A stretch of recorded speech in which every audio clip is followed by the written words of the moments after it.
ایسی بیماری کی جس میں آنتیں، اور میں اس میں شامل کروں گا سٹمک کو بھی، کہ یہ یا نظام میں وہ اریٹیبلٹی ہو جاتی ہے، وہ جو نارمل ان کے فنکشنز ہوتے ہیں وہ فنکشنز نارمل طریقے سے کر نہیں پاتے، اور اس کی وجہ سے یہ آپ کو یہ علامت آتی ہے۔ اس کے کیا وجوہات ہیں، اس کی پوری طرح کیا علامات ہیں، یہ آنے والی ویڈیو میں ڈسکس کروں گا، لیکن آج کی ویڈیو میں یہ بتانا چاہتا ہوں کہ گیز کی بیماری آخر ہے کیا، یا فنکشنل جی آئی ڈس آرڈر یا اریٹیبل باؤل سنڈروم کہتے کسے ہیں۔ جب ہم کوئی خوراک کھاتے ہیں، کوئی چیز کھاتے ہیں، تو وہ ہم منہ کے ذریعے جب نوالا لیتے ہیں تو دانتوں میں ہم اس کو چھوٹے چھوٹے، یعنی اس کو ہم چھوٹے چھوٹے پیسز میں ڈیوائڈ کرتے ہیں، پھر یہ جو نوالا نرم ہو جاتا ہے، پھر یہ نوالا جب الگ کے ذریعے خوراک کی نالی میں، جس کو اسافیکس بولتے ہیں، اس کے ذریعے جب یہ نیچے جاتا ہے، معدے میں آتا ہے، تو معدہ مزید اس کو آپ ہلا کے اس کو مزید بالکل ہی ایسا بنا دیتے ہیں جس طرح کے نرم دہی یا لسی کی طرح، جس کو لسی کی طرح اس کو بنا کے پھر اس کے بعد یہ اس کو انتڑیوں میں بھجوا دیتا ہے، یا انتڑیوں میں چلے جاتے ہیں، یہ جو لسی بن جاتی ہے۔ اور یہ انتڑیوں میں جیسے جیسے یہ لسی آگے کی طرف آ جاتی ہے، تو یا آپ یہ سمجھنے کی نیچے بڑی آنت کی طرف اور مکت کی طرف جاتی ہے، جیسے جیسے جاتی ہے ویسے ہی ویسے اس سے جو خوراک کی چیزیں ہوتی ہیں، جو طاقت ہوتی ہے، وہ جذب ہو جاتی ہے، ابزارب ہو جاتی ہے، اور جو طاقت یعنی چیزیں نہیں ہوتی ہیں، جس میں طاقت نہیں ہوتی، وہ نیچے جا کے پہلے چھوٹی آنت میں، پھر اس کے بعد بڑی آنت میں، اور پھر بڑی آنت میں جا کے اس سے جب پورا پانی وغیرہ ابزارب ہو جاتا ہے تو یہ سٹول یا فضلے کا شکل اختیار کر لیتا ہے، اور یہ پھر قضاء حاجت کرتے ہوئے جب ہم ڈیفیکیشن کرتے ہیں، واش روم جاتے ہیں، ٹوائلٹ جاتے ہیں، تو وہ بدن سے نکل جاتا ہے۔ یہ ایک نارمل نظام کا طریقہ ہے۔ اس پر اگر آپ میرے یوٹیوب چینل میں میرے پلے لسٹ میں معدے کی بیماریوں میں چلے جائیں تو اس میں پورے ڈائیگرام پہ میں نے نظام کے مختلف جو پارٹس ہوتے ہیں اس کی تشریح کی ہے، یہ کیسے عمل کرتے ہیں اس کی تشریح کی، یہ سب کچھ میں نے بتایا ہوا ہے۔ اور آپ میرے اس یوٹیوب چینل کے معدے کی بیماریوں کے پلے لسٹ میں جائیں تو پھر آپ کو یہ تمام جو چیزیں اردو زبان میں بھی اور پشتو زبان میں بھی مل جائیں گی۔ تو یہ نارمل جو میں نے ایک نظام کا نارمل عمل بتایا کہ جب ہم کوئی چیز کھاتے ہیں نوالے کی صورت میں، پہلے دانتوں کے ذریعے یہ چھوٹی چھوٹی پارٹس میں ڈیوائڈ ہو جاتا ہے، پھر معدے میں آتا ہے، معدہ اس کو بالکل لسی کی شکل اختیار کرا دیتا ہے۔ اس میں 3-4 گھنٹے لگتے ہیں، معدہ صورت میں کرنے میں ڈالنے میں اس کو 3-4 گھنٹے لگتے ہیں۔ پھر یہ انٹسٹائنز یا آنتوں میں آ جاتا ہے۔ آنت کی 2 بڑی قسمیں، چھوٹی آنت اور بڑی آنت۔ چھوٹی آنت سے موسٹلی نظام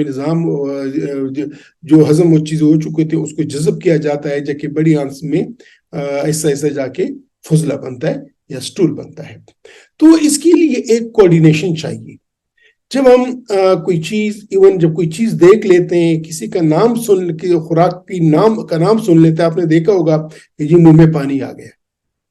یہ بالکل جب آپ ایک چیز دیکھتے ہیں ویژول، جب اس کے سگنلز آتے ہیں، جب آپ کسی چیز کا نام سن لیتے ہیں تو وہ جو ہے نا، وہ نام سے ہی آپ کے برین میں ہو جاتا ہے کبھی یہ چیز آنے والی ہے۔ کبھی آپ سمیل، چیز بہت اچھی سمیل ہوتی ہے، کوئی دعوت ہے، کوئی آپ وہ کینٹین میں گئے، وہاں چیز سمیل آ جاتی ہے، اس سمیل کو دیکھ کر آپ کے منہ میں پانی آ جاتا ہے۔ یا پھر آپ کوئی چیز ٹیسٹ کرتے ہیں تو آپ کے منہ میں پانی آ جاتا ہے۔ یہ پانی دراصل ہے کیا؟ یہ سلیوا ہے، یعنی یہ اس میں انزائمز ہوتے ہیں جو کہ جیسے ہی آپ منہ میں خوراک ڈالتے ہیں، نوالا ڈالتے ہیں، تو اس میں وہ ایکشن شروع ہو جاتا ہے۔ ٹھیک، تو اس کے بعد جب یہ خوراک کی نالی میں یہ لقمہ جاتا ہے تو پھر وہاں پہ ہوتا کیا ہے کہ جس طرح کے جو ہماری مائیں، ہماری بہنیں جو دودھ دوتی ہیں، جب وہ دودھ نکالتی ہیں گائے سے یا بھینس سے یا بکری سے، تو جس طرح وہ اوپر سے پریشر ڈالتی ہیں اور نیچے سے دودھ کی دھار نکلتی ہے، اوپر سے پریشر ڈالتی ہیں، نیچے لاتی ہیں اور دودھ کی دھار نکلتی ہے، کہ یہ اگر اس کا یہاں سے اوپر سے جب وہ پریشر کرتی ہیں تو وہ نیچے پریشر ڈالتی ہیں اور نیچے سے دھار نکلتی ہے۔ تو بالکل ہی اسی طریقے سے جب خوراک کی نالی میں لقمہ جاتا ہے تو پیچھے سے، یعنی آگے سے اوپر سے نیچے جا رہے ہیں، تو آگے سے خوراک کی نالی وہ ریلیکس ہوتی ہے یا کھل جاتی ہے، اور اوپر سے اس میں کنسٹرکشن آتی ہیں، یہ تنگ خود بخود تنگ ہوتی ہے اور اس خوراک کو نیچے کی طرف بھیجتی ہے. اسی طرح جب میدے میں پہنچ جاتی ہے تو میدا اس کو ہلاتا ہے دائیں بائیں اوپر نیچے سائڈ ٹو سائڈ، اور جب یہ میدا ہلاتا ہے اس کو مزید بالکل لسی کی طرح بنا دیتا ہے، جس کو قائم بولتے ہیں. پھر جب چھوٹی آنت میں آ جاتی ہے، پھر وہی چیز ہوتی ہے کہ اوپر سے چھوٹی آنت خود بخود ہی کنٹریکٹ کرتی ہے اور اس کو خوراک پہنچی ہوتی ہے اس کو نیچے کی طرف دھکیلتی ہے، اس کو بولتے ہیں پیرسٹالسس. یعنی جب میدا یا خوراک کی نالی، میدا اور نیچے جب وہ چھوٹی آنت بڑی آنت جب وہ کنٹریکٹ کرتے ہیں اور وہ خوراک کو نیچے بھیجتے ہیں تو اس کو پیرسٹالسس بولتے ہیں. اور یہ ایک لوکل نرو سسٹم کی وجہ سے یہ ہوتا ہے. آئی بی ایس میں یا فنکشنل ڈسائڈر میں ہوتا کیا ہے، میں آپ کو سمپل طریقے سے سمجھاتا ہوں. اس میں بہت زیادہ ایگزیکٹ میڈیکل ایکسپلینیشن اگر میں کروں گا تو پھر آپ کنفیوز ہو جائیں گے. اس میں یہ ہے کہ جب خوراک میدے میں آ جاتی ہے، اس کے بعد ایک ٹائم ہوتا ہے کہ یہ میدا اس خوراک کو نیچے آنتوں میں بھیجنا چاہتی ہے. یعنی خوراک میدے نے اس کو وہ شکل دے دی کہ اب یہ اس سے نیچے آنت سے اس کی طاقت جذب ہونے کے قابل ہے، تو میدا کہتا ہے کہ میں اس خوراک کو نیچے انٹسٹائن میں یا آنتوں میں بھیجنا شروع کر دوں. جب یہ اوپر سے کنٹریکٹ کرتی ہے اس وقت میدا تیار نہیں ہوتا، یہ نیچے آنتیں تیار نہیں ہوتی، وہ اس فوڈ کو لینے کے لیے ریڈی نہیں ہوتی. تو ان کوارڈینیشن ہوتی ہے. جب آپ میدا ٹرائی کرتا ہے کہ میں نیچے خوراک بھیج دوں، انٹسٹائنز اس کو پراپر طریقے سے آگے بھیجتی نہیں ہے تو میدا پھول جاتا ہے، گیس ہو جاتی. ٹھیک ہے. اور ٹائم کمز، کبھی ہوتا ہے ایسا ہے کہ آنتیں بولتی ہیں کہ ہم نے خوراک نیچے بھیج دی ہے، اب آپ مزید خوراک سٹمک سے بولتی ہے کہ وہ ہمیں دیں تاکہ ہم اس کو ہضم کرنا شروع کر دیں. لیکن میدا اس کے لیے ریڈی نہیں ہوتی. یعنی ان کوارڈینیشن ہوتی ہے، ان میں آپس میں جو کوارڈینیشن ہے میدے میں اور چھوٹی آنت میں یہ پراپر نہیں ہوتا. اسی طرح چھوٹی آنت اور بڑی آنت میں بھی ایک کوارڈینیشن ہوتی ہے، وہ بھی پراپر نہیں ہوتا. جب یہ لیک آف کوارڈینیشن ہوتی ہے تو اس کے نتیجے میں گیز بنتی ہے، پیٹ پھول جاتا ہے، لگتا ہے آدمی کو کہ بس میرا پیٹ پٹنے والا ہے، میرے آنتیں پٹنے والی ہیں.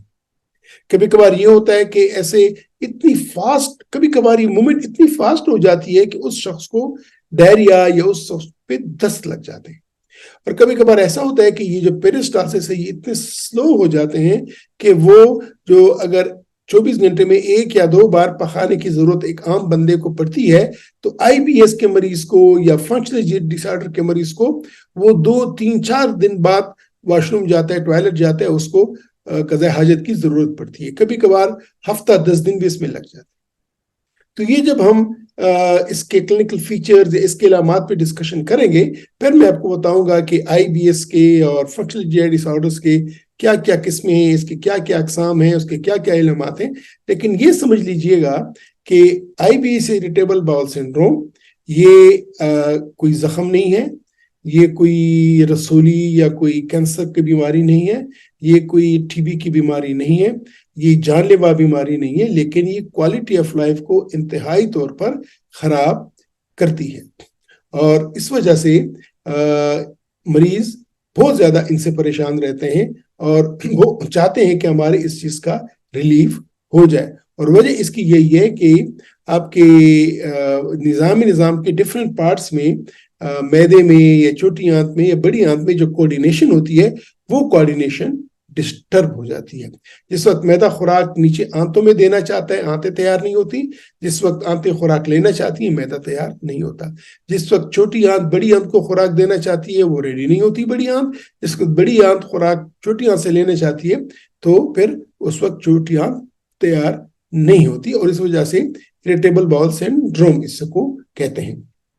تو ناظرین آج کی ویڈیو میں جس طرح کہ میں نے کہا کہ ہم ڈسکس کریں گے کہ اریٹیبل باؤل سنڈروم یا